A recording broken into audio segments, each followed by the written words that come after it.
My best friend called me a selfish, disloyal monster in front of our entire friend group because I missed her dress fitting. What she left out was that I missed it because I was sitting in a hospital, holding my 4-year-old daughter's hand while she was rushed into emergency surgery. My friend, the bride, knew exactly where I was. She called me anyway, more than 30 times, and when I finally answered from the hospital hallway, she screamed that I was ruining her wedding. This is the story of the bridezilla who tried to make me choose between her seating chart and my child's life, and what happened weeks later, when I finally showed everyone the messages she'd sent me that day. Settle in because this is a long one, and there are many more stories after mine, from many people who met a bride who lost herself, and found in the end that the truth they'd quietly saved was the one thing her performance could never survive. My name is Erin, and my best friend was named Chelsea, and for a long time I would have told you she was one of the kindest people I knew. We met in our early 20s, and for years she was the friend who showed up, who remembered, who cared. So when she got engaged and asked me to be her maid of honor, I said yes with my whole heart, and I meant it. I had no idea that the woman I was saying yes to was about to disappear and be replaced for the better part of a year by someone I did not recognize. The change was not immediate. Crept in. First it was the small things, the way every conversation became about the wedding, the way my own news, my own life, was met with a quick nod before the subject returned to seating charts and centerpieces. I understood at first. Weddings are consuming. I gave her grace. But the grace I gave was, I would learn, simply fuel, because the more I accommodated, the more she demanded, until I found myself managing not a wedding but a monarch. The demands escalated in the way they always do in these stories. There was the dress, of course, an expensive one she insisted on, non-negotiable. There was the bachelorette, a destination weekend I could barely afford, planned without any consultation about anyone else's budget. There were the endless tasks, delegated to me with the expectation of instant completion, and the guarantee of criticism regardless of the result. And there was the money, always the money, flowing in one direction, out of my pocket and into the growing spectacle of Chelsea's perfect day. I told myself it was temporary. I told myself the old Chelsea would come back after the wedding. I absorbed the cost and the criticism and the slow erasure of my own life, because that is what you do for the people you love, until the day they ask you for something you cannot give. For me, that day came in the form of my daughter, Lily, and a fever that would not break. Lily was 4. And one evening, a routine-seeming illness turned, with the terrifying speed that only parents of small children know, into an emergency. Her appendix. Rushing to the hospital. The words surgery, and right away from a doctor's mouth. The particular species of terror that empties everything else out of your mind, until there is nothing in the world but a small hand in yours, and a prayer you don't remember starting. I was in that hospital, in that hallway, in that terror, on the afternoon of Chelsea's final dress fitting. I had texted her, of course, the moment I could form words, to tell her what was happening and that I would not make the fitting. I did not ask for sympathy. I did not have room for it. I simply told her, Lily is having emergency surgery. I'm at the hospital. I'm so sorry I can't come today. And then I put my phone away because my daughter was being wheeled into an operating room, and there was nothing in the universe that mattered but that. When I next looked at my phone, more than an hour later, I had over 30 missed calls from Chelsea, and a cascade of text messages. And I want to tell you what those messages said because they are the reason this story ends the way it does, and because I saved every single one. They did not say, "Is Lily okay?" They did not say, "I'm praying for you." Not one of them asked about my child. Instead, they escalated from irritation to fury. The early one said she couldn't believe I was doing this to her. The middle ones accused me of always making everything about myself and of using my daughter as an excuse.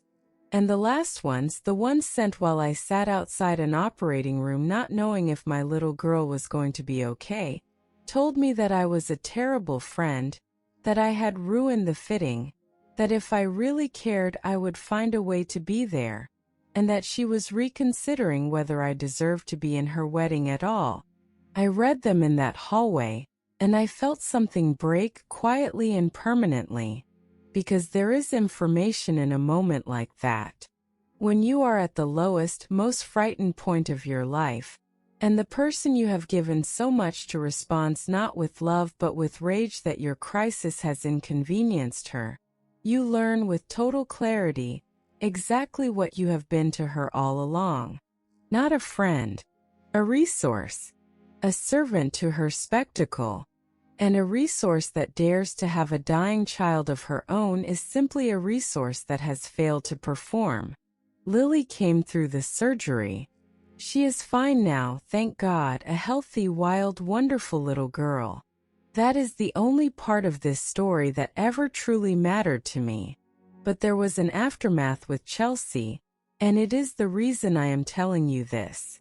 Because Chelsea did not apologize. In the days after, as it became impossible for even her to ignore that a child had been in surgery, she did not say she was sorry. Instead, she did what people like this always do when their cruelty risks becoming visible. She got ahead of it. She went to our entire friend group and she told her version first. In her version, I had flaked on her dress fitting at the last minute.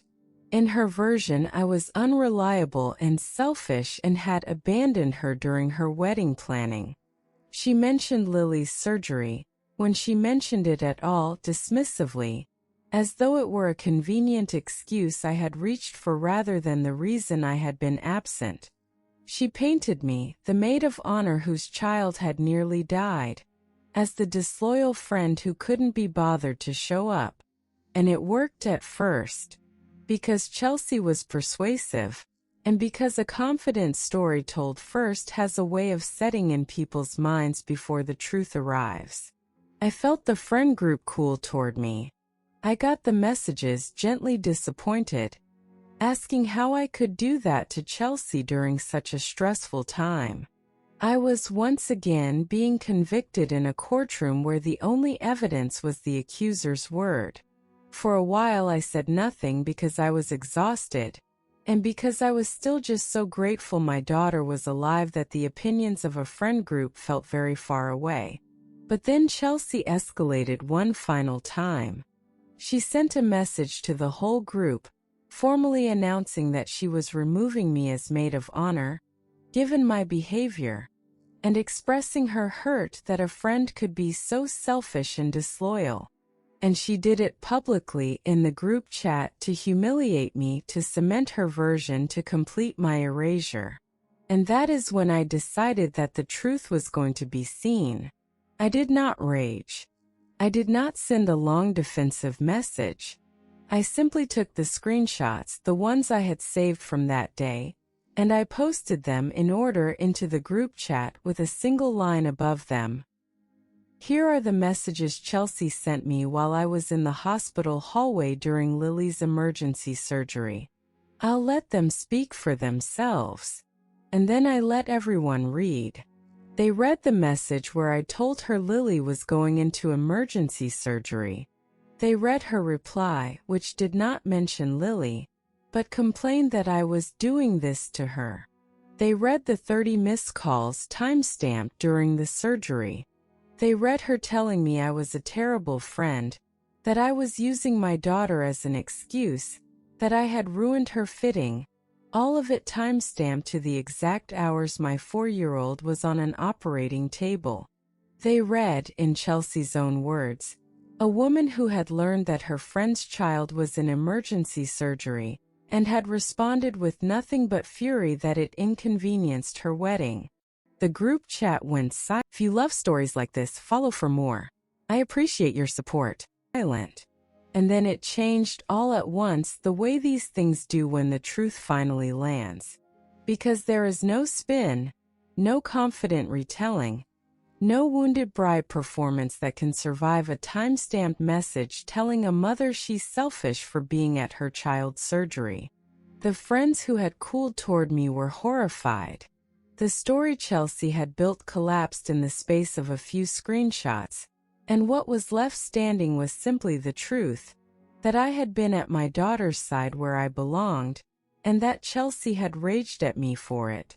I was not reinstated as maid of honor, and I did not want to be. I did not attend the wedding. Chelsea and I have not spoken since, and the friendship, which had really ended in that hospital hallway, was only formally buried in that group chat. Some of our mutual friends drifted from her afterward, unable to unsee what they had read, and I moved on with my healthy daughter and my hard-won clarity, into a life with less room for people who see me as a resource and more room for people who would have asked first before anything else whether my child was okay.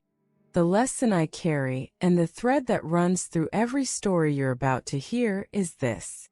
A bridezilla at her worst is not really about a wedding. The wedding is just the occasion that gives her permission to reveal what she has perhaps always believed.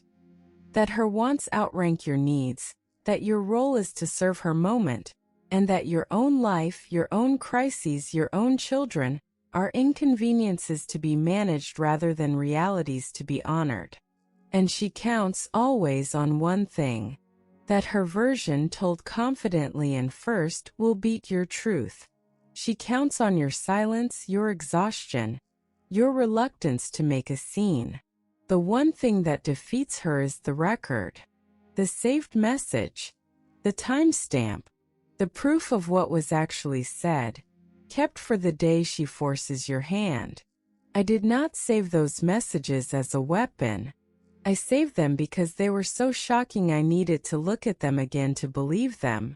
But when the moment came, they were the truth that no performance could erase. So settle in. What follows are more stories like mine, gathered from people who each in their own way met a bride who lost herself, and who each in their own way discovered that the quiet truth they had kept was stronger than the loudest performance. Some of these will make you angry. Some will make you cheer.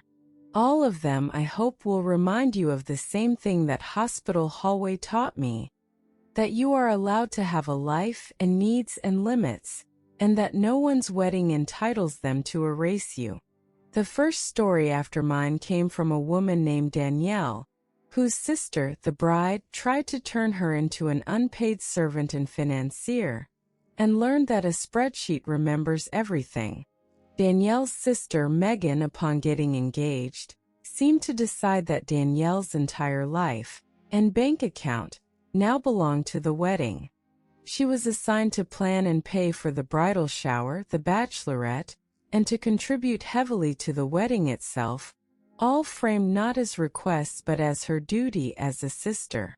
And every time Danielle paid for something, Megan would change her mind, demand something more expensive, and blame Danielle for the wasted money. A cycle designed to keep Danielle both broke and guilty. But Danielle, who worked in accounting, did what accountants do. She tracked every cent. Every payment she made, every deposit, every expense Megan demanded, dated and recorded. And as the wedding approached and Megan began telling the family that Danielle hadn't contributed and didn't care and was cheap, Danielle simply produced the spreadsheet, the full record of everything she had paid, which turned out to be a staggering sum, thousands upon thousands of dollars, far more than anyone in the family had realized. So when Megan claimed Danielle hadn't contributed, the spreadsheet showed the truth in undeniable numbers. Danielle told me.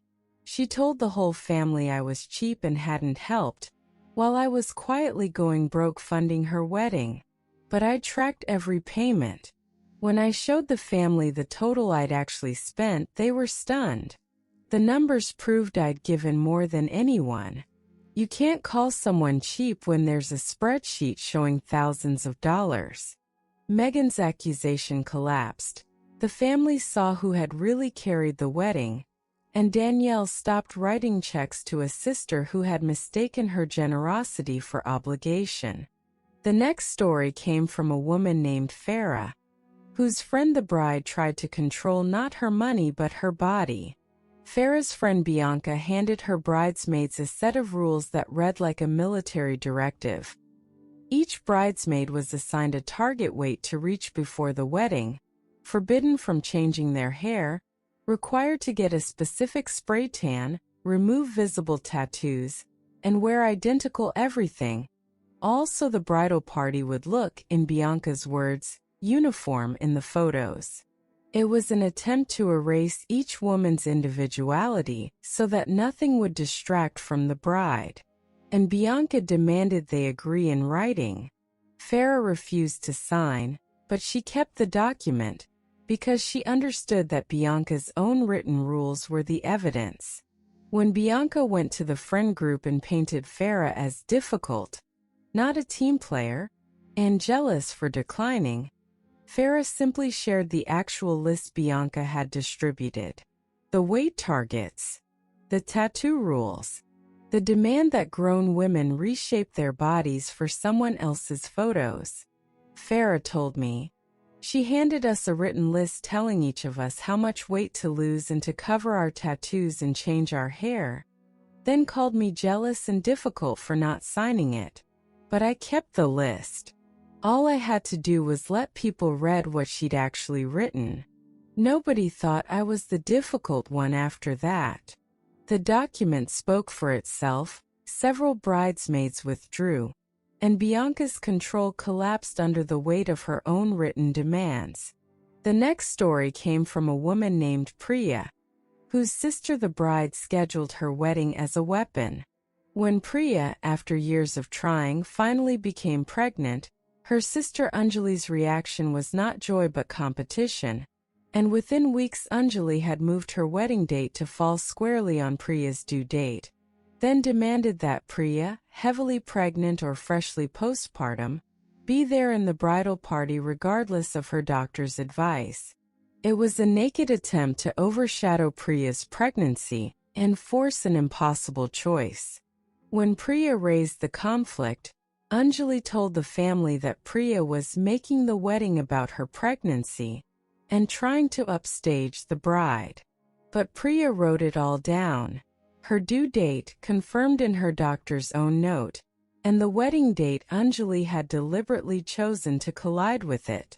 And when Anjali told everyone Priya was refusing to come to her wedding, Priya shared the two dates side by side, with the medical reality that a woman cannot promise to attend a wedding during the exact window she may be giving birth. Priya told me, she moved her wedding onto my due date on purpose, after knowing when my baby was due, then told everyone I was upstaging her and refusing to come. But I had my due date in writing and the date she chose. Side by side, everyone could see she'd scheduled it to collide with my baby's birth. The dates exposed what she'd done. The manipulation was undeniable once documented. The family understood, and Priya had her baby 4 days before the wedding, surrounded by relatives who had chosen the new life over the spectacle. The next story came from a woman named Hannah, whose friend the bride ran a quiet financial scam through the bridal party. Hannah's friend Kayla collected money from the bridesmaids for group gifts, decorations, and shared expenses, and Hannah, a careful person on a tight budget, paid every time. But she noticed the amounts never quite matched what the vendors and venues actually charged, and she began, quietly, to check. She kept a record of every payment Kayla demanded and matched it against the real costs, calling the vendors herself to confirm. And the picture that emerged was ugly. Kayla had been padding every collection, taking a cut of the money her own bridesmaids sacrificed to give, pocketing the difference. When Hannah raised it, Kayla exploded and told the group Hannah was obsessed with money and making things up. But Hannah had the breakdown dated precise, matching Kayla's demands against the actual vendor invoices, with a gap of nearly $1,000 unaccounted for. She shared it with the other bridesmaids. Hannah told me she collected money from all of us and skimmed a cut off every payment, betting a broke bridesmaid wouldn't question her.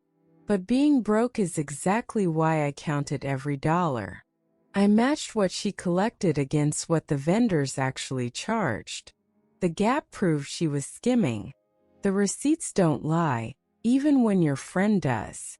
The other bridesmaids, seeing the breakdown, realized they'd all been skimmed.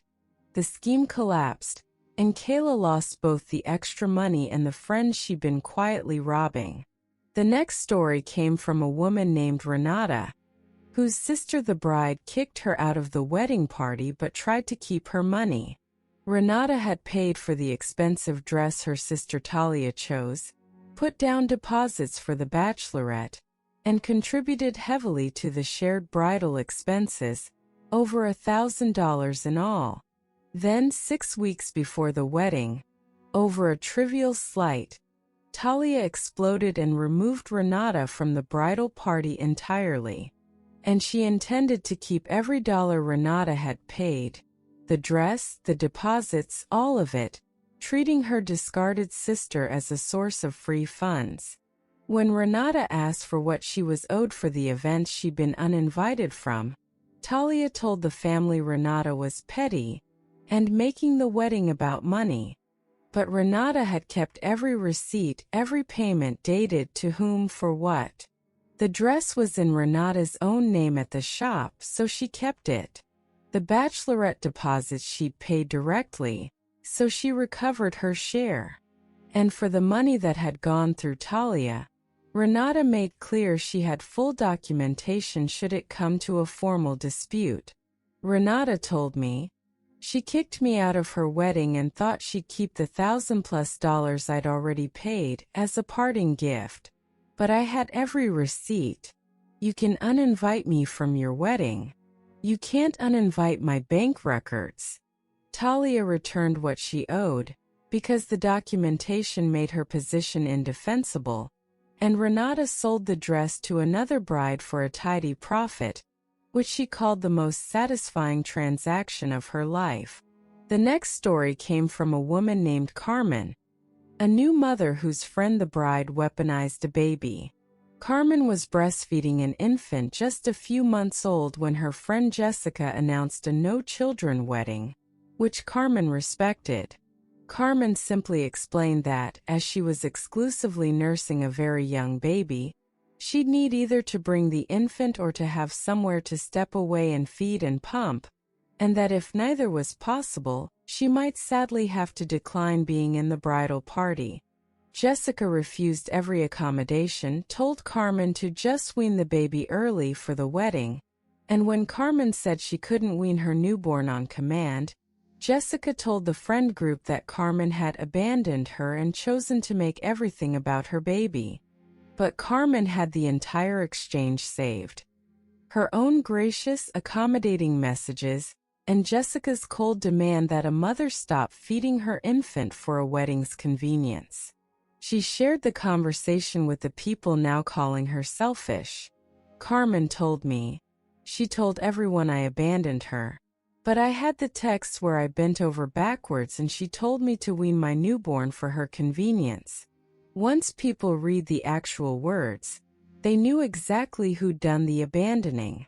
The friend group sided with Carmen, several were horrified enough to skip the wedding, and Carmen focused on her baby, free of the guilt Jessica had tried to load onto her.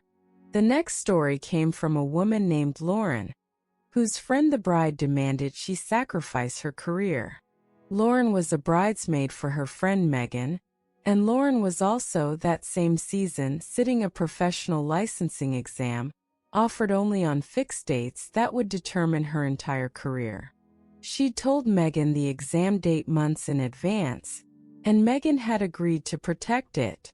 But as the wedding neared, Megan scheduled a mandatory full-weekend bridal event directly on top of Lauren's exam and demanded Lauren skip the exam because it was just a test she could take again. When Lauren refused, Megan told the group that Lauren was putting her career over her friends and couldn't show up for one weekend, conveniently omitting that the one weekend was Lauren's licensing exam. But Lauren had the messages from months earlier where she told Megan the exam date and Megan had agreed to protect it, plus the official documentation of the exam's importance and fixed timing. She shared the timeline. Lauren told me, "She tried to make me choose between my career and her wedding, then told everyone I chose wrong. But I had the messages proving she knew about my exam for months and scheduled on top of it on purpose. The dates don't lie." Lauren took her exam, passed, and built her career, while Megan found a new bridesmaid and lost a real friend. The next story came from a woman named Nadia, whose friend the bride used the bridal party as unpaid labor and then made her the scapegoat. Nadia's friend Kelsey decided to save money by having the bridesmaids build the centerpieces, assemble the favors, and handle the flowers themselves, with no budget and no thanks, only orders and criticism. Nadia, who knew a little about flowers, warned Kelsey in writing that the specific bloom she'd chosen would wilt quickly and needed to be arranged the morning of the wedding, not 2 days before. Kelsey overruled her in writing and demanded they be done 2 days early. The flowers wilted, and on the wedding day Kelsey turned on Nadia in front of everyone, blaming her for ruining the flowers and telling the group Nadia had sabotaged them through negligence. But Nadia had the exchange. Her warning and Kelsey's override both dated. She shared it. Nadia told me, "She made us her free labor, and when her own decision backfired, she tried to make me the scapegoat. But I'd warned her in writing that the flowers would wilt if done early, and she'd overruled me in writing. The text showed I called it, and she ignored me." The friend group saw that Kelsey had blamed a bridesmaid for the bride's own stubborn mistake, and Kelsey's credibility never recovered. The next story came from a woman named Beth, and it's about a bride who put a price on love itself. Beth was a bridesmaid for a bride named Crystal, who had developed a truly modern entitlement. She believed her guests owed her specific amounts of money as gifts, and she was willing to say so out loud. Crystal circulated, first to the bridal party and then more widely, a guideline on what she expected guests to give, framed as covering their plate cost, and then some with a stated minimum. She let it be known that gifts below a certain dollar figure were insulting, and that guests who couldn't meet the threshold shouldn't bother coming.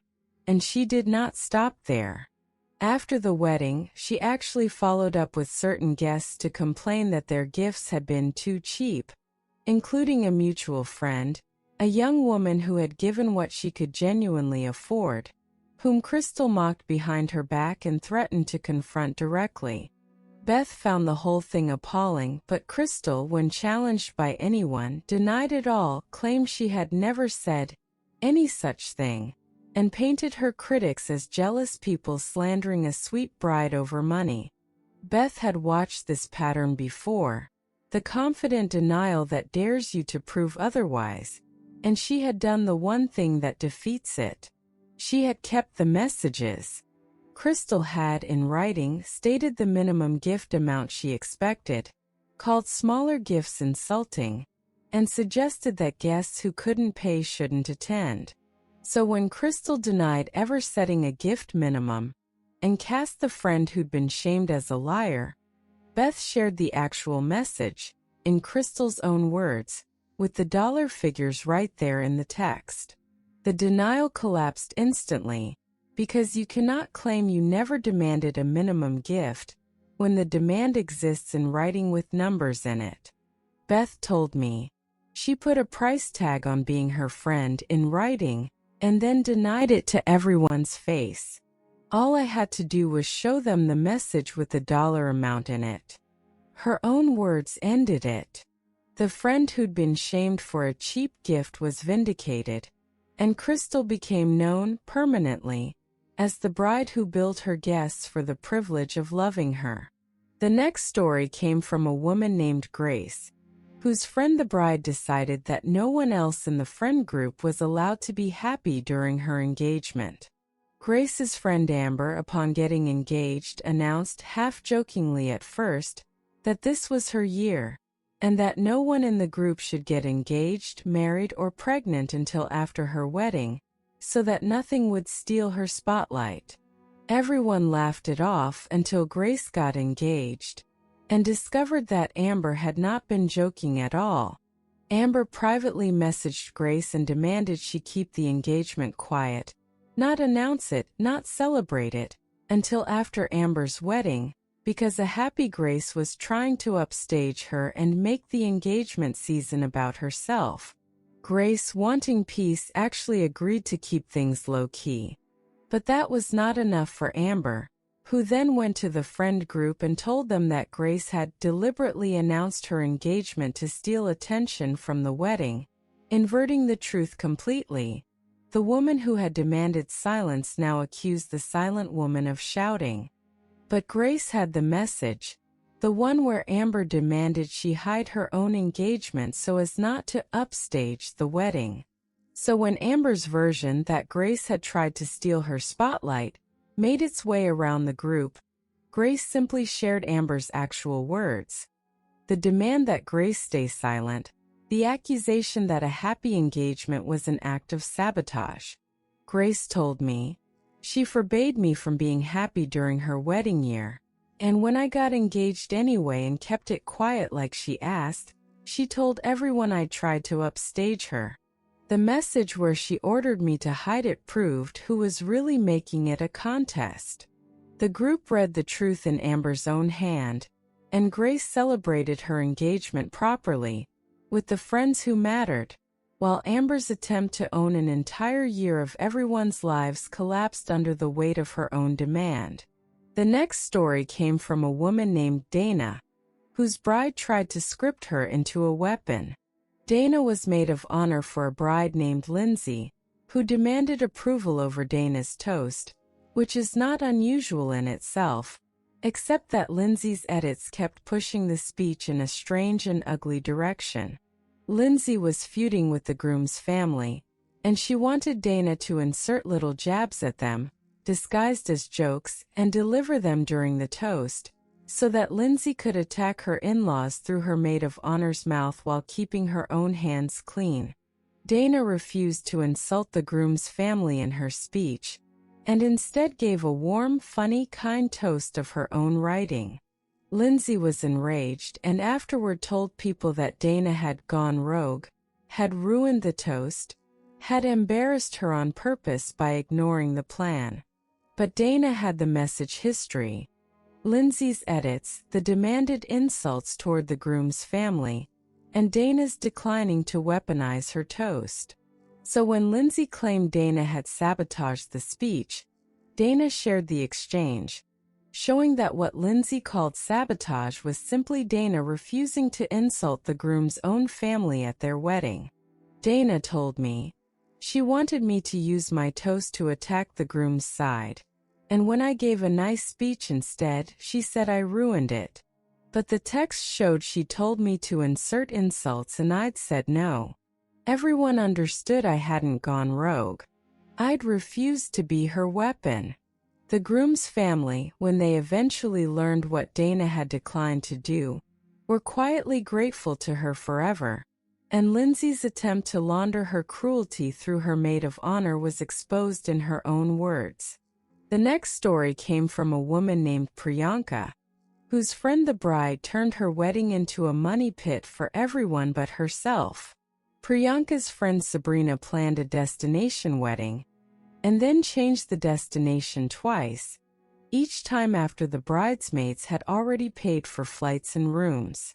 The first location was booked, The bridesmaids paid hundreds each in non-refundable deposits, and then Sabrina decided she wanted somewhere more exclusive and moved it. And the bridesmaids lost those deposits and paid again. Then she moved it a second time. Each change cost the bridesmaids money they would never see again. And when Priyanka gently raised that the changes were becoming unaffordable, Sabrina snapped that if the bridesmaids had booked more carefully, they wouldn't have lost money, blaming them for deposits lost entirely to her own indecision. But Priyanka had kept every booking confirmation and every message. So when Sabrina told the group that the lost money was the bridesmaids' own fault for booking wrong, Priyanka laid out the record. The dates Sabrina had confirmed each location, the dates the bridesmaids had booked accordingly, and the dates Sabrina had then changed everything. The timeline showed undeniably that every dollar lost had been lost because Sabrina changed the destination after telling everyone to book. Priyanka told me she moved her destination wedding twice after we'd all paid, then blamed us for the money we lost. But I had every confirmation and every one of her announcements dated. The order of events proved it was her changes, not our mistakes, that cost us thousands. Several bridesmaids, seeing the timeline, declined to pay a third time, and Sabrina's ever more exclusive wedding ended up sparsely attended by a bridal party that had simply run out of money to chase her whims. The next story came from a woman named Tara, whose bride demanded she sacrifice her own health. Tara was maid of honor for her friend Vanessa, and Tara had scheduled long in advance a necessary surgery, a medical procedure with a date set by her surgeon that fell a couple of weeks before the wedding, with a recovery period overlapping some of the preparations. She had told Vanessa about it months ahead, and Vanessa had been understanding at the time. But as the wedding neared and Vanessa's demands intensified, she suddenly decided the surgery was an inconvenience, and began pressuring Tara to postpone it, to just push it back until after the wedding, so Tara would be fully available and not distracted or recovering on the big day. Tara was stunned. This was a medically necessary procedure with a fixed date, and Vanessa was asking her to delay her own health care for a bachelorette party. When Tara refused, Vanessa told the friend group that Tara was using her surgery as an excuse to get out of her maid of honor duties, that she was faking how serious it was, that she clearly didn't care about the wedding. But Tara had the documentation, the messages from months earlier where she'd informed Vanessa of the surgery and Vanessa had agreed it was fine, and the medical reality of the procedure, its fixed date, its necessity. So when Vanessa's accusations that Tara was faking it spread, Tara shared the timeline, her early disclosure, Vanessa's agreement, and then Vanessa's later demand that she postpone surgery for the wedding. Tara told me she wanted me to delay surgery for her bachelorette, and when I said no, she told everyone I was faking being sick. But I had the messages proving she'd known for months and been fine with it until it inconvenienced her. The dates spoke for themselves. Tara had her surgery on schedule, recovered fully, and quietly stepped back from a friendship with someone who had valued a party over her health. The next story came from a woman named Mara, and it's about the boldest theft I've heard at a wedding, because it happened in plain sight, in the middle of the reception with a room full of guests. At Mara's wedding, as is the tradition in her family, guests brought cards and many of those cards contained cash, generous gifts to help the couple begin their life. These cards were placed, as they always are, in a decorated box near the entrance to the reception, to be opened later by the couple. It is a lovely tradition, built entirely on trust, and that trust is exactly what someone at Mara's wedding decided to exploit. Because over the course of the evening, cards began to disappear from that box, And by the end of the night, when Mara and her new husband went to gather their cards, a large portion of the money was simply gone.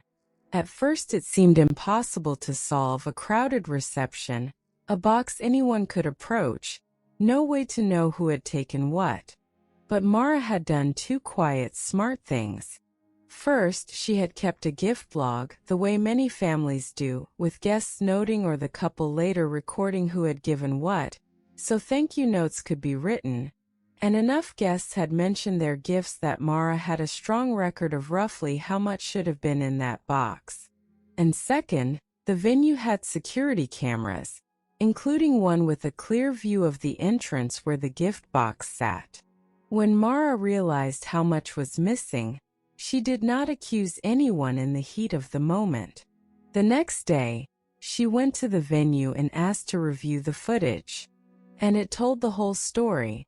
A member of the wedding party, a cousin who was always in some kind of financial trouble, approaching the gift box repeatedly over the evening and on several of those approaches, removing cards and slipping them into her bag. It was all there, time-stamped, undeniable. Mara told me, "Everyone thinks the gift box is safe because it's all family and friends. But someone at my own wedding robbed us in front of everyone and thought a crowd would hide her. She forgot the camera. The camera doesn't blink, and it doesn't care that it's a wedding." Confronted privately with the footage, the cousin confessed and repaid what she'd taken, because the alternative was the tape going to the police, and Mara recovered her gifts, handled entirely on her own terms because the camera meant she never had to argue about what had happened. The next story came from a woman named Talia, whose in-laws tried to use the wedding as leverage to take her business. Talia had built a successful small company before she ever met her fiancé, David. It was hers entirely, started years before the relationship, funded by her own work in her own name. His family, however, saw it differently, and as the wedding approached, they pressured Talia to sign a document, presented as a routine family financial agreement, that would have effectively given David, and by extension his family's influence, a claim on the business she had built alone. They framed it as trust, as commitment, as proof she was all in on the marriage, and implied that refusing meant she was holding back.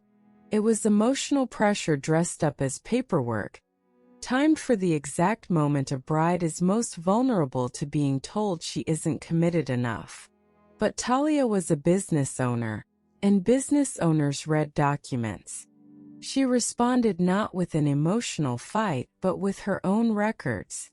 She had the incorporation papers in her name alone, dated 3 years before she met David. She had the funding history, all traceable to her own accounts. And she had, wisely, a prenuptial agreement drafted by her own lawyer that simply preserved what the law already recognized. At the family dinner where the pressure came to a head, and David's mother framed Talia's hesitation as a betrayal, Talia laid out her documents. Talia told me, "They wanted me to hand over my life's work as a wedding gift and call it love. But I had the founding documents, dated 3 years before I even met their son, and a prenup from my own lawyer. The paperwork drew the line their pressure couldn't cross. I didn't have to win the argument about trust. I just had to show them the dates." Talia married David, kept her business, and his family never again referred to it as family property, because dated incorporation papers do not care about guilt trips. The next story came from a woman named Nour, and it is the darkest of the sabotage stories, because the saboteur wanted to destroy the marriage before it began, using lies manufactured to look like proof. Nour was days away from her wedding to a man named Kareem when the messages started arriving to Nour's family, to some of her friends, and eventually to Nour herself. They were screenshots, apparently of conversations between Kareem and another woman, suggesting a secret affair, alongside claims that Kareem had been unfaithful throughout the engagement and was only marrying Nour for appearances. The sender was anonymous at first, and the intent was obvious: to detonate the wedding at the moment of maximum chaos and minimum time to investigate. Some relatives believed the screenshots immediately, because screenshots look like proof, and demanded the wedding be called off. But Nour and Kareem had built their relationship on honesty, and Kareem, the moment he saw the screenshots, handed Nour his phone unlocked and said, "Look at everything." And the fabrications fell apart because fakes always contain errors that the real record exposes. The timestamps on the faked messages didn't match Kareem's actual phone. The phone number in the screenshots wasn't one Kareem had ever contacted, provable from his real call logs. Details in the affair messages contradicted verifiable facts, referencing places Kareem hadn't been on dates he could account for elsewhere. They took the real evidence to Nour's family, and were able to show further that the anonymous sender's slip-ups pointed to a jealous former partner of Kareem's who had never accepted the relationship ending. Nour told me, "Anyone can fake a screenshot. What they can't fake is your entire real history, all of it timestamped when you're willing to open it completely." The lie was designed to look like proof, but it couldn't survive next to the actual proof. The wedding went ahead stronger because Nour had seen Kareem, under the worst possible pressure, respond with total transparency. The next story came from a woman named Denise, whose mother-in-law tried to erase her entire guest list. Denise was marrying a man named Paul, and Paul's mother Barbara had wanted him to marry a better family, and treated Denise's warm, ordinary, loving family with cold politeness. As the wedding approached, strange things happened with the guest list. Denise's aunt called, confused, having heard the wedding was postponed. Cousins mentioned the date had changed. A close friend said she'd been told the couple were keeping it small now. None of it was true. Someone was going around quietly telling Denise's guests that the wedding was off, moved, or shrunk, so that Denise's side of the church would be empty and Barbara's society friends would fill the room, making it look as though Paul had married up after all. But Denise was organized, with a wedding group chat and a shared guest spreadsheet and every RSVP logged. When guests started hearing the wedding was canceled, she called each confused guest and asked gently who had told them. And a pattern emerged, tracing back to Barbara and two of Barbara's friends acting on her behalf. Some of it was phone calls, but two were text messages, and Denise asked those guests to forward them. They did, and there it was in writing from Barbara's own number. A message to one of Denise's aunts saying the wedding had been called off due to complications.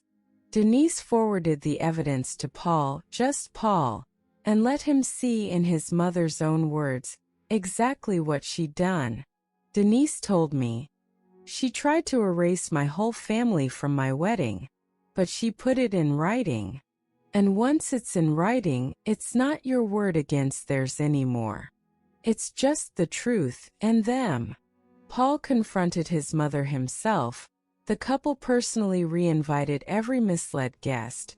Denise's side of the church was full, and Barbara sat quietly in a back pew, warned that one more problem would see her asked to leave. The next story came from a woman named Fiona, whose maid of honor betrayed the deepest trust of all. Fiona had made her best friend since childhood, a woman named Steph, her maid of honor, and had given her enormous responsibility, including access to the wedding fund, a shared account the bridal party used to pay deposits and vendors. Over the months of planning, Fiona started to notice small things. A vendor said they hadn't been paid, though Fiona was sure the money had been sent. A deposit seemed higher than quoted. Amounts didn't quite add up. Fiona at first blamed herself, thought she was just bad with money, disorganized, stressed. This is what embezzlers count on, that you will doubt yourself before you doubt them. But Fiona had bank access to the shared account, and one sleepless night she went through every transaction, and what she found broke her heart. Steph had been skimming, a little padded onto each vendor payment, redirected to Steph's own account, almost $3,000 over 4 months. Her best friend, the maid of honor. Fiona did not confront her in a screaming fight. She gathered the evidence first, printed every statement, highlighted every skim transaction, matched each one to the real vendor invoice so the gap was undeniable, dollar for dollar. Then she asked Steph to coffee, just the two of them, and slid the file across the table. "I've been over the account, Steph," she said quietly. "Every payment." "I know." Steph tried the things people try: confusion, denial. "That must be a mistake." And Fiona simply pointed at the pages. "This vendor quoted $800, you paid them $800, but you withdrew $1,100 from the fund for it. Where's the $300? It's on every payment. I have all of them." Fiona told me. I kept doubting myself. The paper was the only thing that didn't doubt me. Once I had the paper, I finally trusted what I already knew. Steph confessed, had hidden money problems, and had told herself she'd pay it back before anyone noticed. Fiona got her money back, every dollar, because she had the proof and Steph knew it, and she did not keep Steph as her maid of honor, or in the end as her friend, because some betrayals are too specific to forgive. The next story came from a woman named Camille, whose best friend tried to steal the single most important night of her life. Camille had made her best friend Robin her maid of honor, excusing for years a thing about Robin she didn't want to name. That Robin could not tolerate not being the center of attention. As Camille's wedding approached, Camille learned, through another bridesmaid who'd grown uncomfortable, that Robin intended to announce her own engagement at Camille's reception. Robin had recently started dating someone seriously, and had decided that Camille's wedding, with all its gathered family and cameras, was the perfect moment to reveal that she too was getting married, planning to seize a microphone during the toasts and turn Camille's wedding into the debut of Robin's engagement. Camille was heartbroken, and then she got smart, because she did not want a screaming confrontation that would create the very drama that would let Robin play victim. So Camille did 2 quiet things.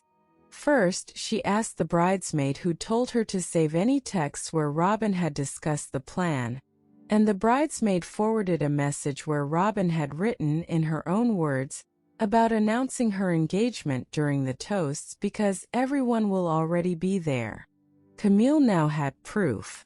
Second, she instructed her wedding coordinator and DJ in writing that the microphone during the reception was for scheduled toasts only, from a specific list, and no one outside that list was to be given the mic under any circumstances, confirmed by email.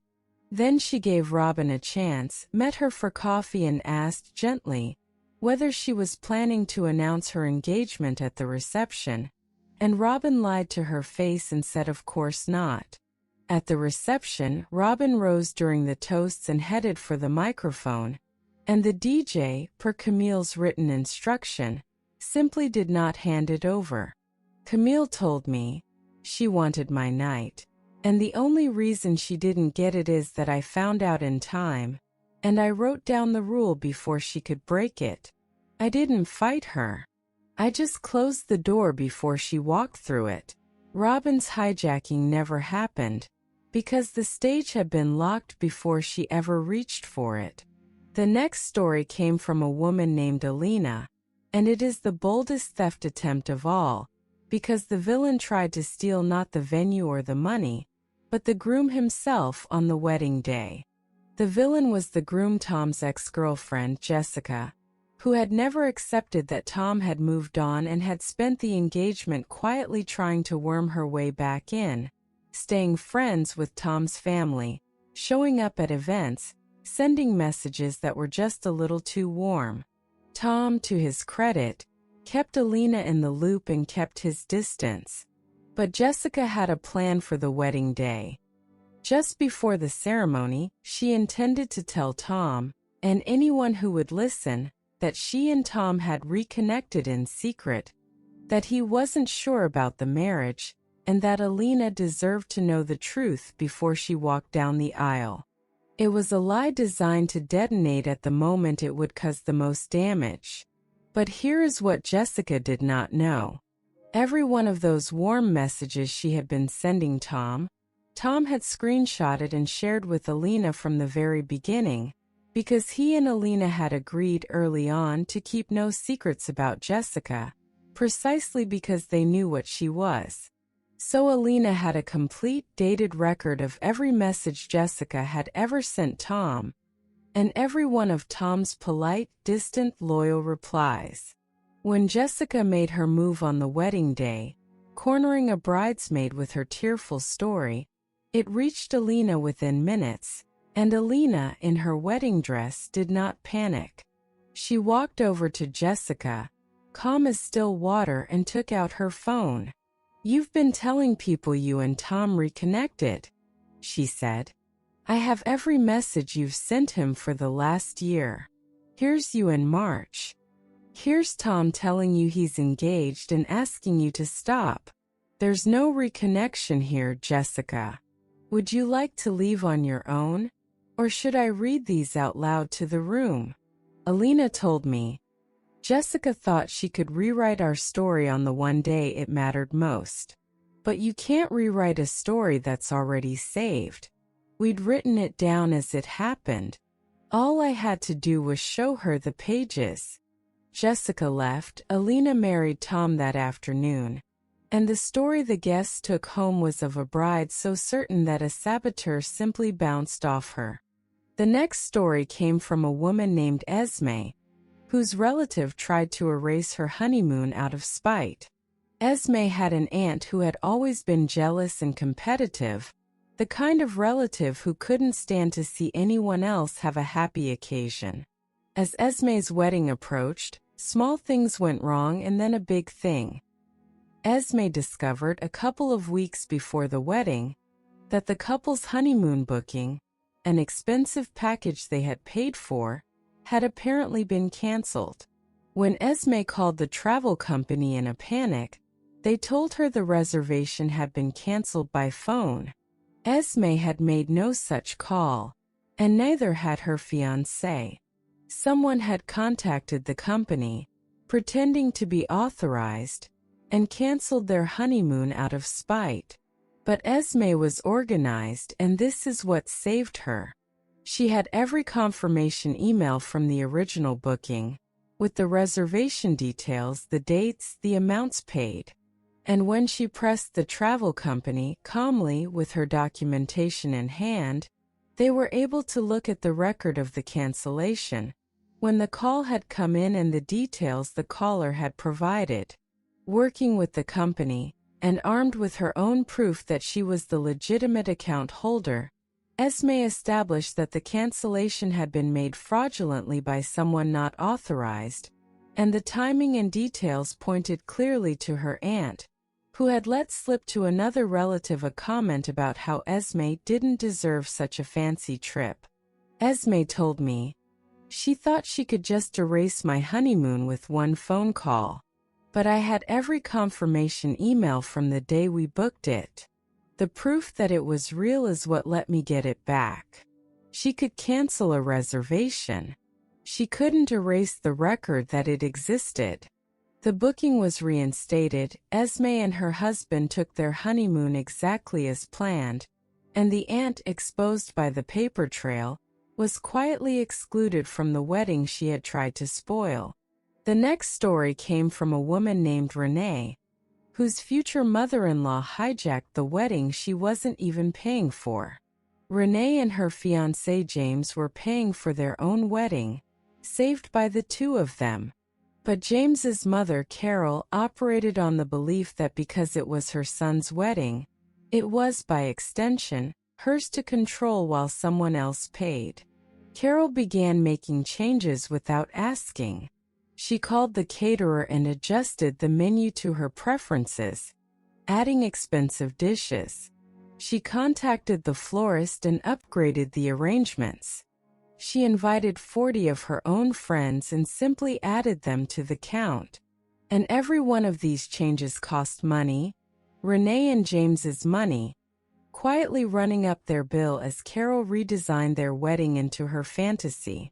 But Renee kept a wedding budget spreadsheet, shared with James, that tracked every expense and every guest.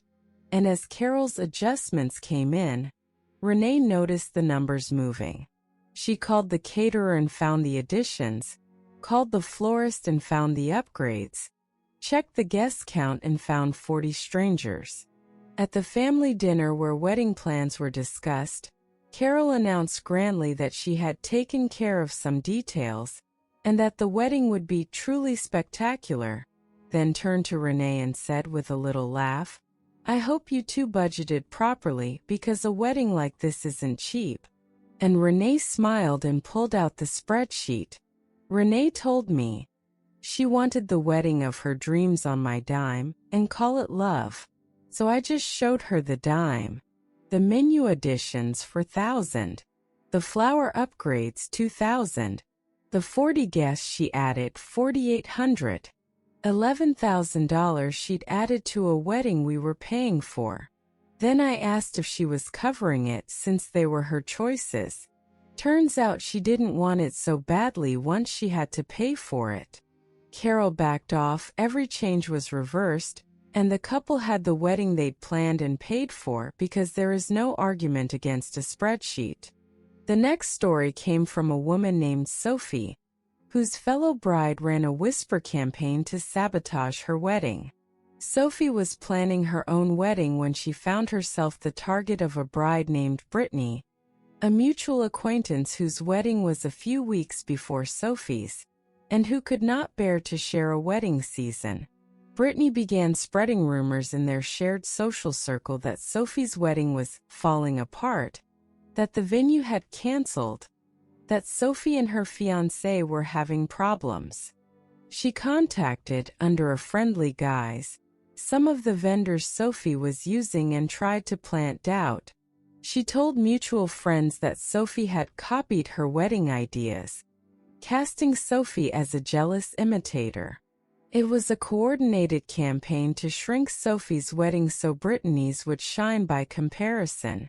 But Sophie started hearing the rumors and began to trace them, and the modern world betrays the saboteur, because almost everything Brittany did left a trail. The friendly messages Brittany had sent to Sophie's vendors, the vendors forwarded to Sophie, confused about why a stranger was contacting them about someone else's wedding. The rumors, when Sophie asked friends directly, traced back again and again to Brittany. And the copying accusation fell apart completely, because Sophie had dated planning documents and vendor contracts proving her choices predated Brittany's by months. Sophie gathered it all and let it circulate quietly to the same social circle Brittany had been poisoning. Sophie told me she thought she could poison my wedding with whispers and never get caught, because whispers disappear. But she put some of them in writing to my vendors, and the rest my friends were willing to trace. Once it was all in one place, dated and sourced, the whispers pointed straight back at her. Brittany's campaign collapsed, and Sophie's wedding was all the more warmly attended because the community had rallied around her after seeing what Brittany had tried to do. The next story came from a woman named Ashley, whose bride handed the bridal party an actual contract for their bodies.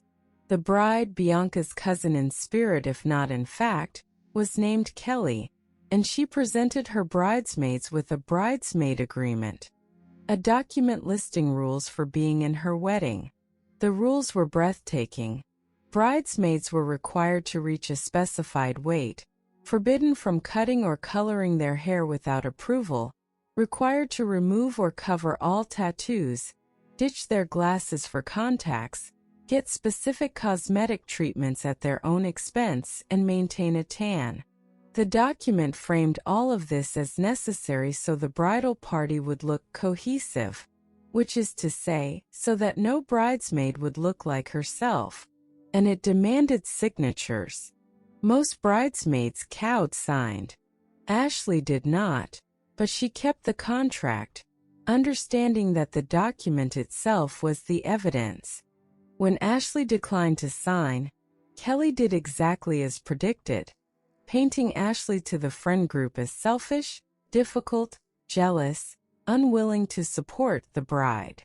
And Ashley, rather than argue about her character, simply shared the contract with the people Kelly was complaining to, letting them read in Kelly's own words what Ashley had actually refused to sign. Ashley told me she made the mistake of putting her insanity in writing and asking us to sign it. All I had to do was let people read the thing she wrote. I didn't have to say a word against her. Her own contract did it. The reaction was total.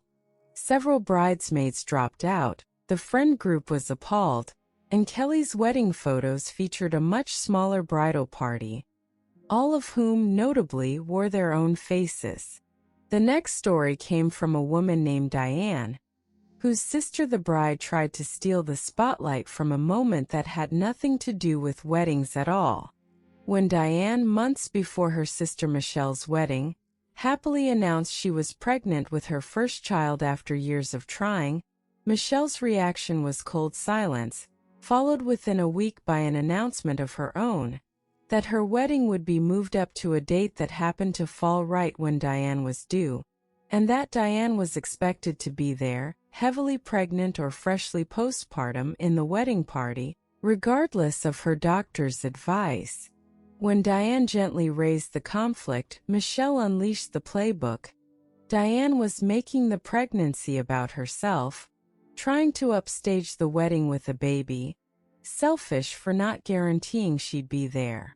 But Diane's husband said something that stopped her from caving. He said, "Write down what's actually being asked. Just write it down and look at it." So Diane wrote out the timeline, her due date confirmed by her doctor in writing, and the wedding date Michelle had chosen, and the medical reality that a woman cannot promise to attend a wedding during the exact window she may be giving birth. Seeing it on paper cut through the guilt. When Michelle escalated to the family, telling everyone Diane was refusing to come and choosing her baby over her sister, Diane shared the timeline, the due date in her doctor's note, and the date Michelle had deliberately chosen to coincide with it. Diane told me, "She tried to schedule her wedding on top of my child's birth so I'd never get my moment. But the calendar doesn't lie." Once everyone saw the two dates side by side, they understood exactly what she'd done. The family saw the manipulation. Several relatives quietly skipped the wedding to visit the new baby, and Diane had her daughter 4 days before the wedding, unbothered at last by the guilt Michelle had tried to load on her.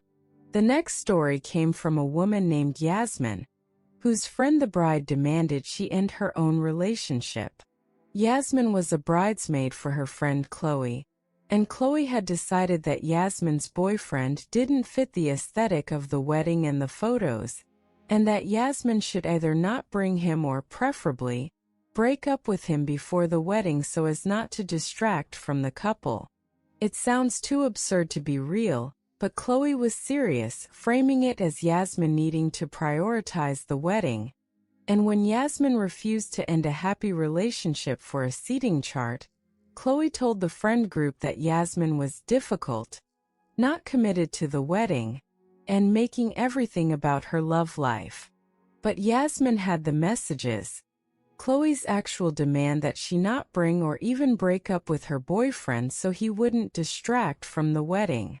So when Chloe cast Yasmin as difficult and self-absorbed, Yasmin shared the exchange, letting people read Chloe demanding that a grown woman end her relationship for a wedding.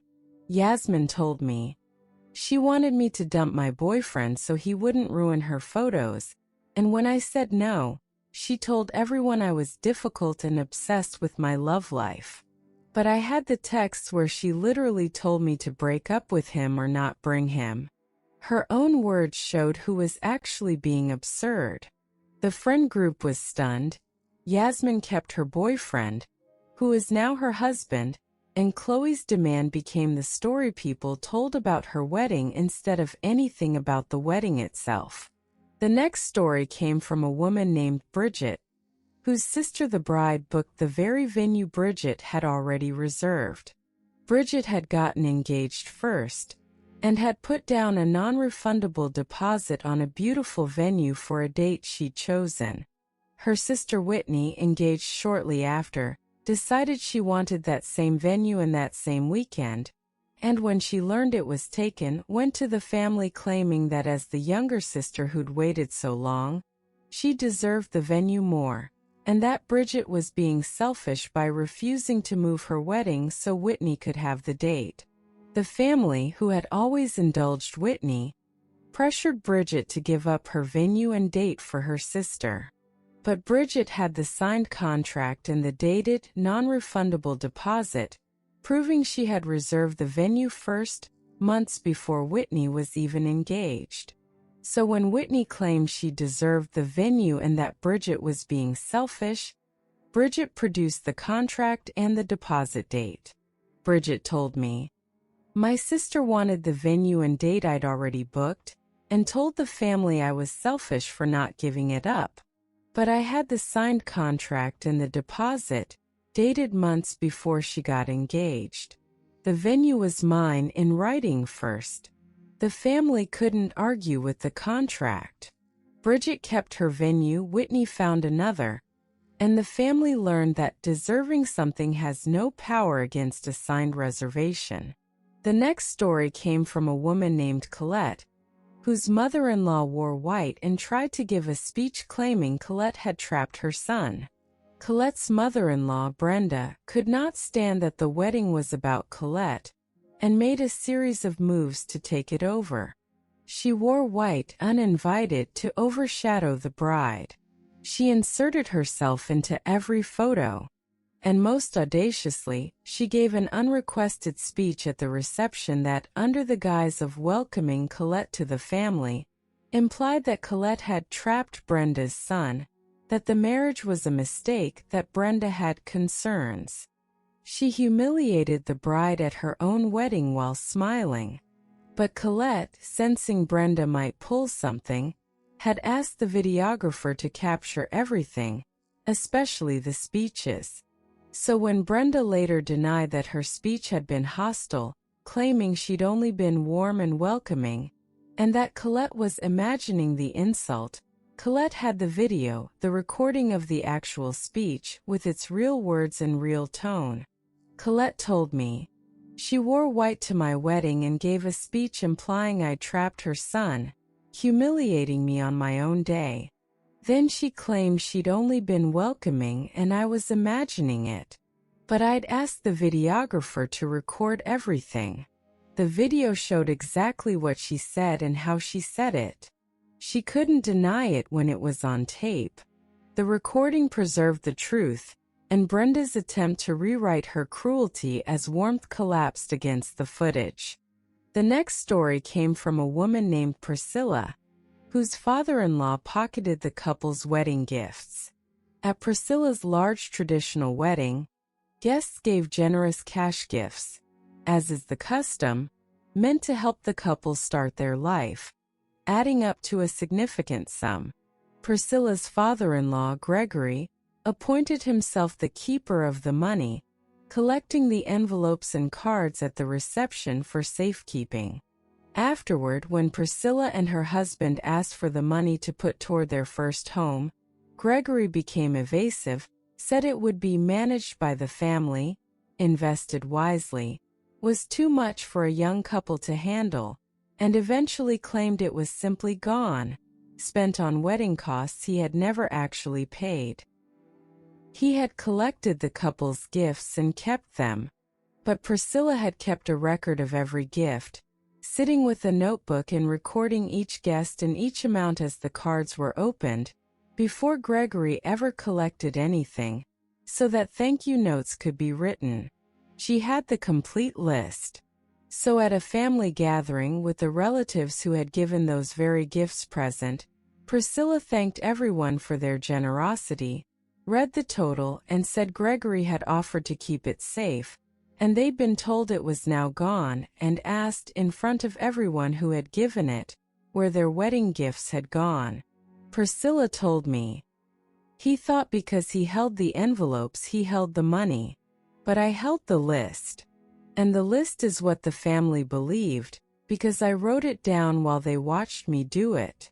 The givers were in the room, the arithmetic was public, and within a week the money reappeared, returned in full, because the alternative was for Gregory to admit, to his entire extended family, that he had pocketed his son's wedding gifts." The next story came from a woman named Imani, whose sister the bride demanded she uninvite her own children. Imani was a bridesmaid and a mother of 2 young kids, and her sister Regina announced a child-free wedding, which was fine, except that Regina then demanded Imani attend all the pre-wedding events, the multi-day bachelorette, the out-of-town functions, leaving her children for a week, and when Imani said she couldn't leave her young kids for that long, Regina told the family that Imani was choosing her kids over her own sister and refusing to be a real bridesmaid. She wanted Imani fully available and treated Imani's children as an inconvenience to be set aside. But Imani had the exchange, her reasonable explanation that she couldn't leave 2 young children for a week, and Regina's cold insistence that she do it anyway or be a bad sister. So when Regina cast Imani as choosing her kids over the wedding, Imani shared the messages, letting the family read Regina demanding a mother abandon her young children for a week of parties. Imani told me, "She told everyone I was choosing my kids over her. But I had the texts where I explained I couldn't leave 2 little ones for a week and she told me to do it anyway or I wasn't a real bridesmaid." The words showed she was asking me to abandon my children for her bachelorette. The family understood, and Regina's attempt to shame a mother for mothering collapsed against her own demands in writing. The next story came from a woman named Leah, whose friend the bride charged the bridal party for services she never provided. Leah's friend Monica collected money from the bridesmaids for professional hair and makeup on the wedding day, a set amount from each, promising a stylist for everyone. But on the day there was no stylist for the bridesmaids, only for Monica, and the bridesmaids did their own hair and makeup while Monica kept the money they'd paid for a service that never materialized. When Leah asked about it, Monica claimed the money had gone to other wedding costs, and that Leah was petty for bringing up a little bit of money on her wedding day. But Leah had the record, Monica's message collecting the specific amount for bridesmaid hair and makeup, and the reality that no such service had been provided to the bridesmaids. So when Monica claimed the money had gone elsewhere and called Leah petty, Leah had the proof of what the money had been collected for and the fact that it was never delivered. Leah told me, "She collected money from all of us for hair and makeup that never happened, and kept it, then called me petty for asking. But I had her message collecting the exact amount for a stylist, and there was no stylist for us. The record showed she took money for a service she never provided." The bridesmaids, seeing they'd all paid for nothing, asked for their money back, and Monica, exposed, returned it, because a documented payment for an undelivered service is not a gray area. The next story came from a woman named Simone, whose maid of honor tried to sabotage her wedding out of jealousy, and then played the victim. Simone asked her best friend Renee to be her maid of honor, never imagining that Renee, quietly jealous that Simone was getting married first, would spend the engagement trying to undermine it. Renee, entrusted with tasks, forgot to place bookings, lost deposit money, spread little rumors that Simone and her fiancé were having problems, and generally worked to make the wedding harder and plant doubt, all while playing the devoted best friend. When things went wrong, Renee blamed Simone's disorganization, and when Simone grew suspicious, Renee accused her of being an ungrateful bridezilla, attacking her own maid of honor. But Simone had the records, the messages where she'd clearly given Renee tasks that Renee had neglected, the money she'd handed over that Renee couldn't account for, and eventually a message where Renee had let her jealousy slip to a mutual friend, who forwarded it. So when Renee cast Simone as an ungrateful bridezilla, Simone had the proof of the sabotage. Simone told me, "My own maid of honor was sabotaging my wedding out of jealousy, then telling everyone I was the difficult one. But I had the messages showing what I'd asked her to do and what she'd let fail on purpose, and a friend forwarded me the text where she admitted she couldn't stand that I was getting married. The records showed who was really doing the sabotaging." Simone had a beautiful wedding, with a different maid of honor, and Renee's jealousy was exposed in her own words. The next story came from a woman named Odette, whose friend the bride tried to police who was allowed to attend based on the size of their gift. Odette's friend Vanessa sent her guests before the wedding an unusually direct message about expectations, making clear what she considered an acceptable gift, and letting it be known that those who couldn't contribute appropriately might reconsider attending. After the wedding, Vanessa actually reviewed her gifts against her guest list and confronted several people, including Odette, about gifts she deemed insufficient, telling Odette her gift had been a little disappointing given our friendship. When Odette pushed back, Vanessa told mutual friends that Odette was cheap and had made a scene about money. But Odette had Vanessa's original message, the one setting gift expectations and suggesting undergivers reconsider attending, plus the follow-up complaining her gift was disappointing. So when Vanessa cast Odette as the one who'd made it about money, Odette shared Vanessa's own messages, which had made it about money from the very start, in writing with expectations spelled out. Odette told me, "She told everyone I was cheap and made a scene about money, but she was the one who sent a message telling guests what gifts were acceptable and that cheap givers shouldn't come." Her own words proved who put a price on the invitation. "I just showed people the message." The friend group saw the truth, and Vanessa became known as the bride who screened her guests by their wallets. The next story came from a woman named Priyanka's cousin, a woman named Devi, whose bride demanded the bridal party get matching tattoos. Devi's friend, the bride Alicia, decided that all her bridesmaids should get a small matching tattoo to commemorate the wedding and prove their loyalty to the friendship, and she was entirely serious, treating it as an expectation rather than a wild request. When Devi declined to permanently mark her body for someone else's wedding, Alicia told the group that Devi wasn't really committed to the friendship and was always the difficult one. But Devi had the messages, Alicia's demand that the bridesmaids get matching tattoos and her framing of refusal as disloyalty. Devi told me, "She wanted us to get matching tattoos to prove our loyalty, and called me disloyal and difficult for saying no to permanently marking my body for her wedding. But I had the texts where she demanded it." Once people read that she was asking grown women to get tattoos for her, nobody thought I was the unreasonable one. The demand in writing spoke for itself, and Devi kept her unmarked skin and her dignity. The next story came from a woman named Blythe, whose sister the bride went through her private messages to control the guest list. Blythe was helping her sister Corinne with the wedding and had, at Corinne's request, access to some shared planning accounts. She discovered that Corinne had been going through Blythe's own private messages and social media, monitoring who Blythe talked to, and using that information to dictate who Blythe could and couldn't bring or even mention at the wedding, and to manufacture concerns about Blythe's friends. When Blythe objected to the invasion of privacy, Corinne told the family that Blythe was hiding things and being secretive about the wedding.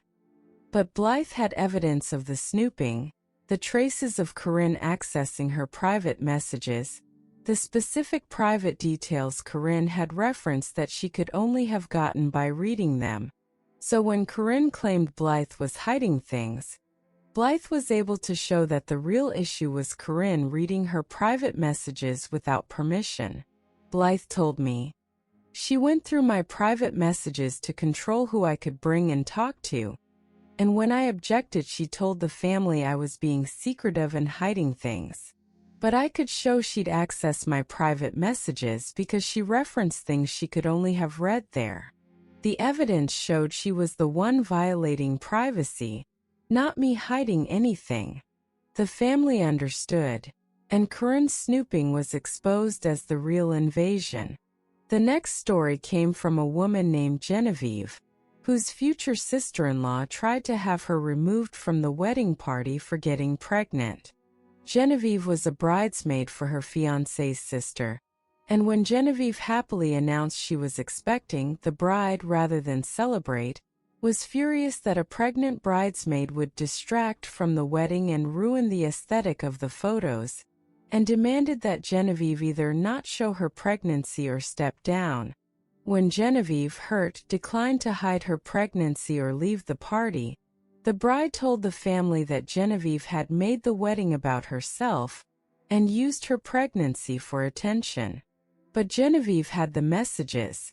The bride's demand that she hide her pregnancy or step down because it would distract from the wedding. So when the bride cast Genevieve as attention-seeking, Genevieve shared the exchange, letting the family read the bride demanding a pregnant woman conceal her pregnancy for the sake of wedding photos. Genevieve told me, "She wanted me to hide being pregnant or leave the wedding party, and when I wouldn't, she told everyone I was using my pregnancy for attention. But I had the texts where she told me to hide it or step down." Her own words showed who was making it a problem. The family sided with Genevieve, and the bride's demand became the story people remembered.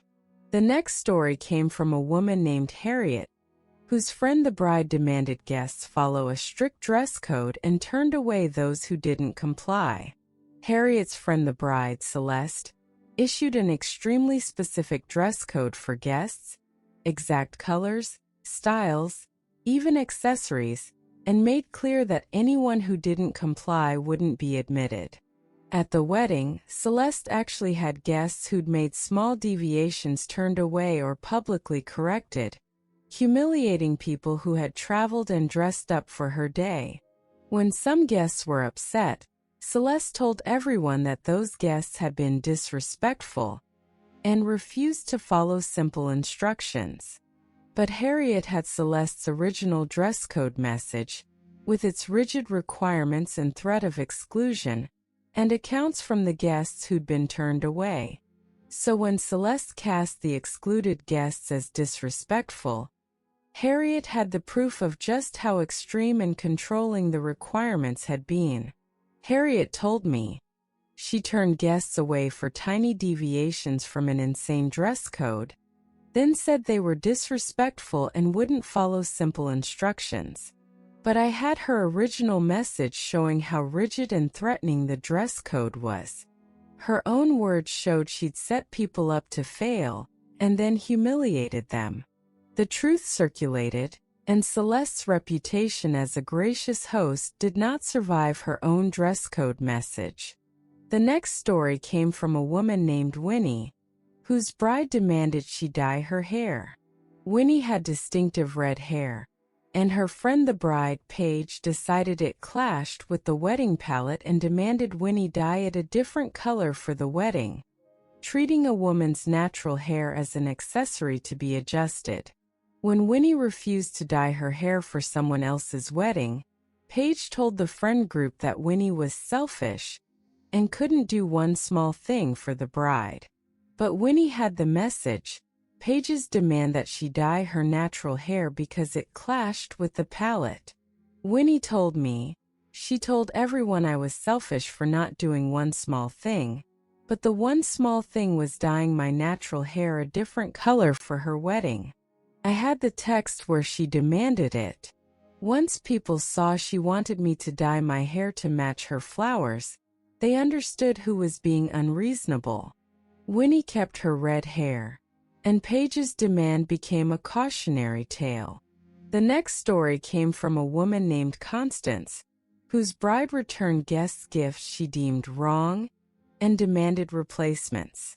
Constance's friend, the bride Marguerite, had a very specific registry and expectations, and when guests gave gifts that weren't on the registry or that she considered insufficient, Marguerite actually contacted them to complain and, in several cases, to demand they exchange the gift for something she preferred.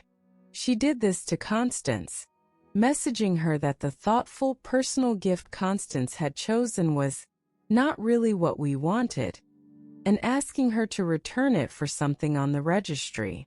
When Constance was taken aback, Marguerite told mutual friends that Constance had given a weird gift and made things awkward. But Constance had Marguerite's message, complaining about the gift and demanding a replacement. So when Marguerite cast Constance as the one who'd made things awkward, Constance shared the message showing Marguerite rejecting a heartfelt gift and demanding a different one. Constance told me, she told everyone I gave a weird gift and made things awkward, but she was the one who messaged me to reject my gift and demand I exchange it for something she wanted. Her own message showed who made it awkward.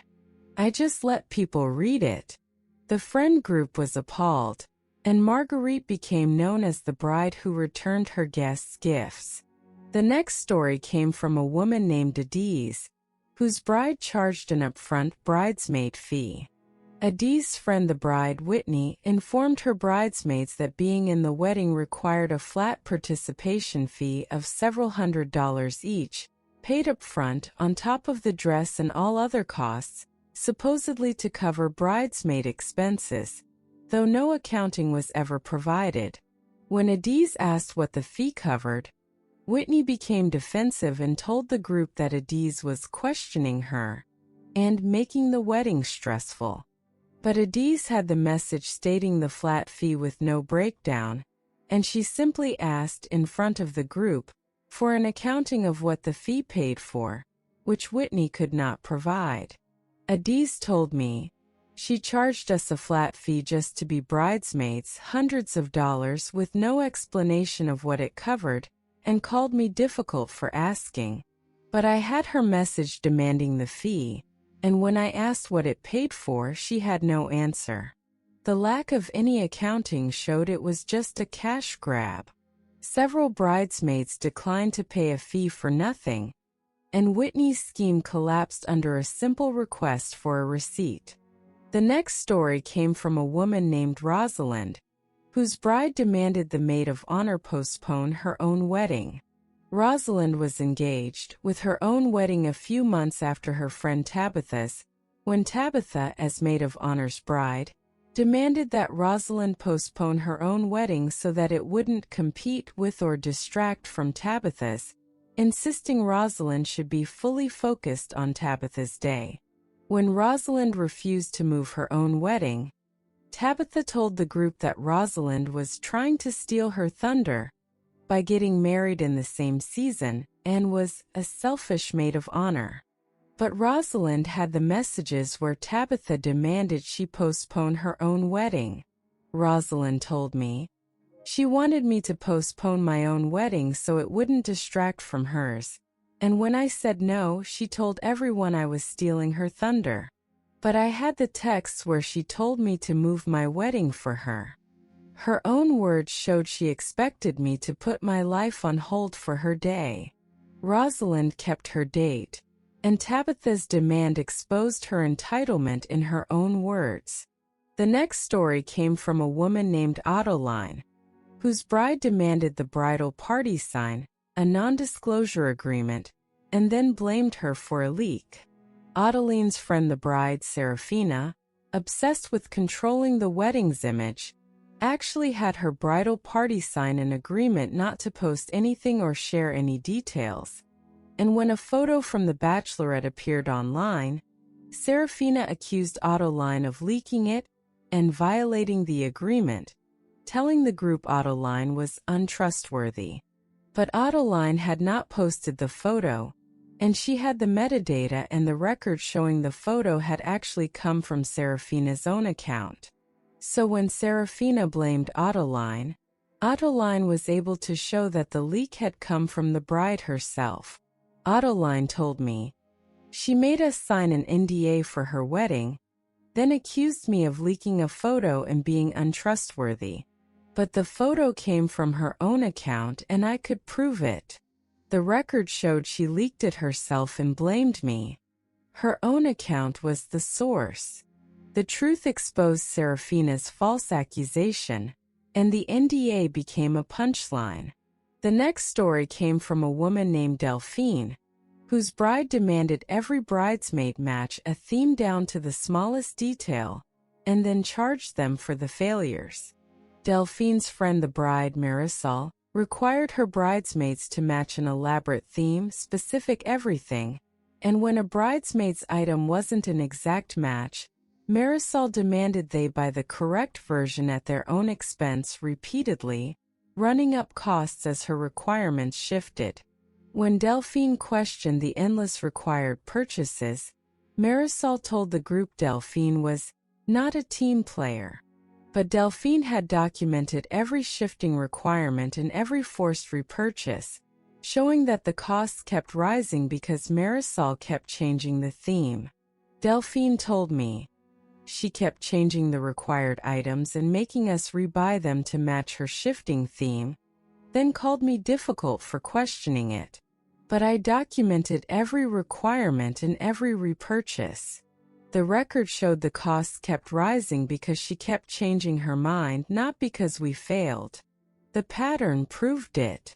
The bridesmaids, seeing the documented pattern, stopped chasing Marisol's changing whims. The next story came from a woman named Fenella, whose bride overcharged the bridesmaids for the bachelorette and pocketed the difference. Fenella's friend the bride, Georgina, organized the bachelorette and collected a set amount from each bridesmaid, well above the actual cost, and kept the surplus, telling the bridesmaids the trip was simply expensive. Fenella, budgeting carefully, tracked the real costs of the accommodation and activities and found they came to far less than what Georgina had collected. When she raised it, Georgina called her cheap and obsessed with money. But Fenella had the record, what Georgina had collected against what the trip actually cost, with a significant unexplained surplus. Fenella told me, "She collected way more than the bachelorette actually cost and kept the difference, then called me cheap for asking. But I tracked the real costs of everything against what she collected. The gap showed she'd overcharged us and pocketed the surplus. The numbers proved it." The bridesmaids asked for the difference back, and Georgina, exposed, returned it. The next story came from a woman named Marguerite's friend, a woman named Cosima, whose bride demanded she change something about herself that could not be changed for a wedding. Cosima's friend the bride, Isadora, made a series of demands about how Cosima should present herself, culminating in criticism of things fundamental to who Cosima was, framing Cosima's very self as a problem for the wedding's image.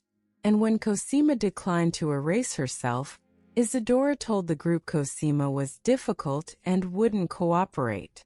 But Cosima had the messages. Isadora's escalating demands that Cosima alter fundamental aspects of herself for the wedding.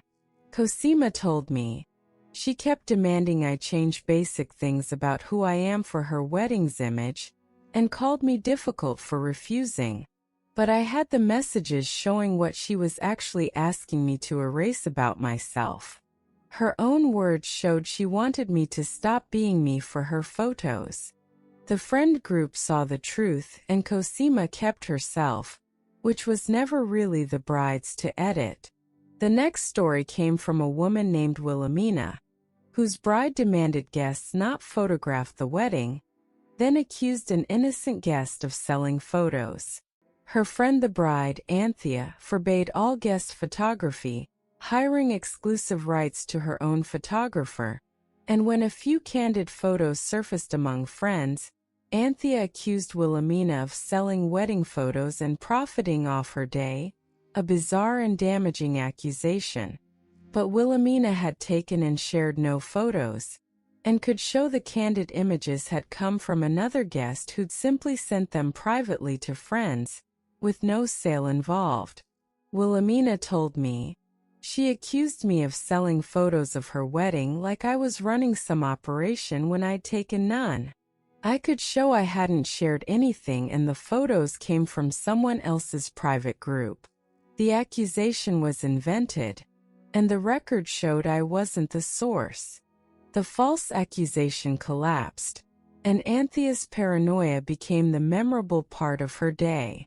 The next story came from a woman named Serafina's sister, a woman named Lavinia, whose bride demanded the bridesmaids each host a separate shower for her. Lavinia's friend the bride, Ottilie, decided one bridal shower was insufficient and demanded that each bridesmaid individually plan and pay for a separate shower in her honor, a cascade of parties all funded by the bridal party.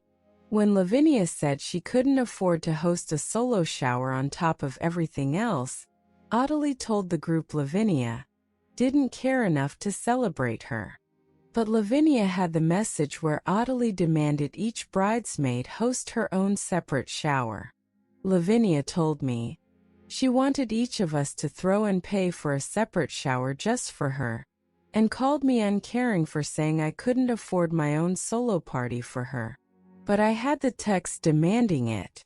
Once people saw she expected multiple showers, one from each of us, they understood.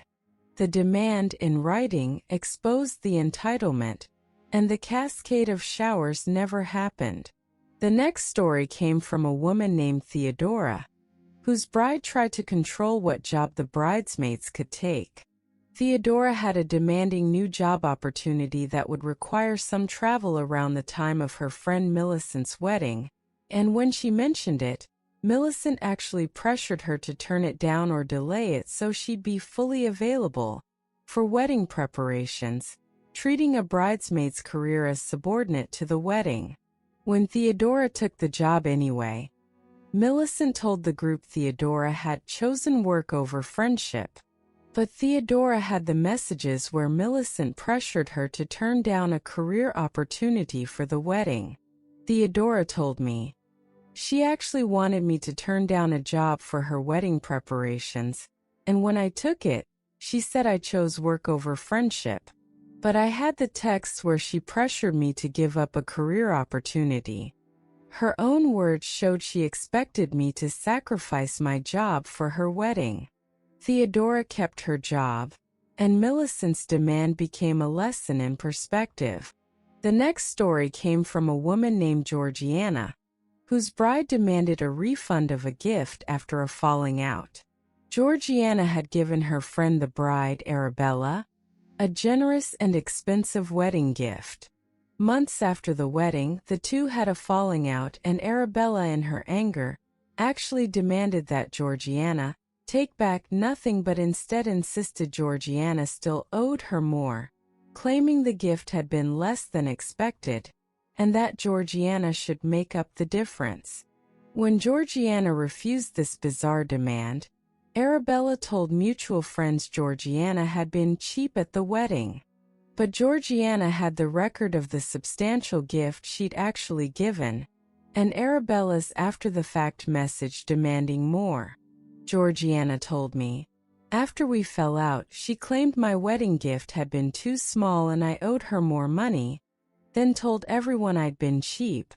But I had proof of the generous gift I'd actually given and her message demanding more. The record showed I'd been generous and she was inventing a debt. The truth exposed Arabella's invented grievance, and the friend group saw who had actually been generous. The next story came from a woman named Philippa, whose bride demanded the bridesmaids all use the same phone and match even their everyday appearance for months before the wedding. Her friend the bride, Rosamund, insisted the bridal party present a unified image, not just at the wedding but in all their social media and public appearances for months leading up to it, dictating what they could post and how they should look, an extension of her control far beyond the wedding day itself. When Philippa declined to let a bride govern her daily life for months, Rosamund told the group Philippa was not committed.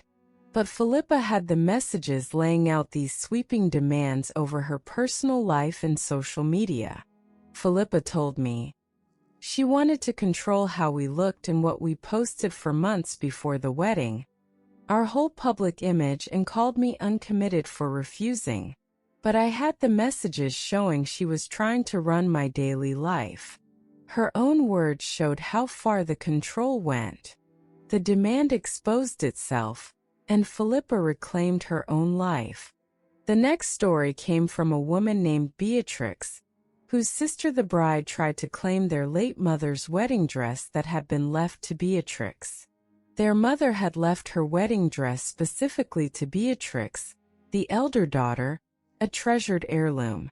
When Beatrix's sister Cordelia got engaged, she demanded the dress, claiming that as the bride, she had more right to it, and when Beatrix declined to give away what their mother had specifically left to her, Cordelia told the family that Beatrix was keeping their mother's dress out of spite. But Beatrix had the documentation of their mother's wishes, the dress left specifically to her. Beatrix told me, "My sister demanded our late mother's wedding dress that Mom had left specifically to me, and told the family I was keeping it out of spite, but I had proof Mom left it to me. The record showed whose it was. She couldn't claim a dress that was documented as mine." Beatrix kept her mother's dress, and the family understood who it truly belonged to. The next story came from a woman named Millicent's cousin, a woman named Drusilla, whose bride demanded the bridal party each take unpaid time off work to serve as full-time wedding staff. Drusilla's friend the bride, Hyacinth, expected her bridesmaids to take a full week of unpaid leave to handle wedding logistics as essentially free full-time staff. And when Drusilla, who couldn't afford a week without pay, declined, Hyacinth told the group Drusilla wasn't willing to sacrifice for her. But Drusilla had the message where Hyacinth demanded a full week of unpaid leave from each bridesmaid.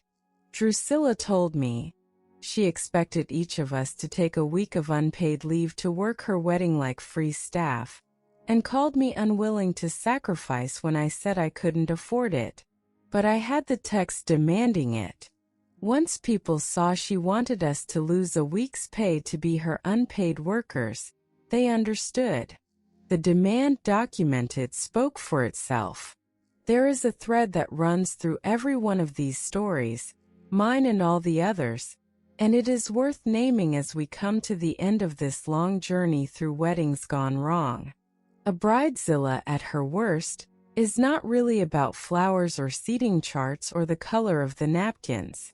The wedding is simply the occasion that gives her permission to reveal what she believes, that her wants outrank everyone else's needs, that the people around her exist to serve her moment, and that their money, their bodies, their careers, their children, their health, their own happiness are inconveniences to be managed rather than realities to be honored. And every single one of these women, and the mothers-in-law and sisters and friends alongside them, built her strategy on the same foundation, that her cruelty in private and her performance in public would never be seen side by side. She counted on tears beating truth. She counted on a confident story told first, setting in people's minds before the facts arrived. She counted on your silence, your exhaustion, your reluctance to make a scene at a wedding. And in every single story, what defeated her was the same thing. Not being louder, not being crueler, not outperforming the performer, which was never going to work. What defeated her was the record, the saved message, the dated timeline, the spreadsheet, the contract in her own words, the video, the receipt, the bank statement, the proof of what was actually said and done, kept quietly, often without any plan, sometimes just because it was too shocking to believe without looking again, and then produced at the exact moment it was needed, calmly, so that the truth could speak for itself. So if there is a bridezilla in your life right now, a bride who has decided that her big day entitles her to your money, your dignity, your body, your time, and your silence, hear me, because I learned this in a hospital hallway with my daughter in surgery and a phone full of a friend's rage. You are allowed to have a life. You are allowed to have limits and needs and crises of your own. No one's wedding entitles them to erase you. You do not have to fund the fantasy, absorb the cruelty, or set yourself on fire to keep a bride warm. And you do not have to win the screaming match, because you were never going to outshout a person who has made shouting an art. You only have to keep the record, save the messages, track the money, date the timeline, keep the receipts. And when she forces the moment in front of everyone, you don't raise your voice. You simply show them what she said when she thought no one was watching, and you let the truth do what the truth does. It does not weep on cue, it does not perform, it does not care how good the act was, and it does not blink.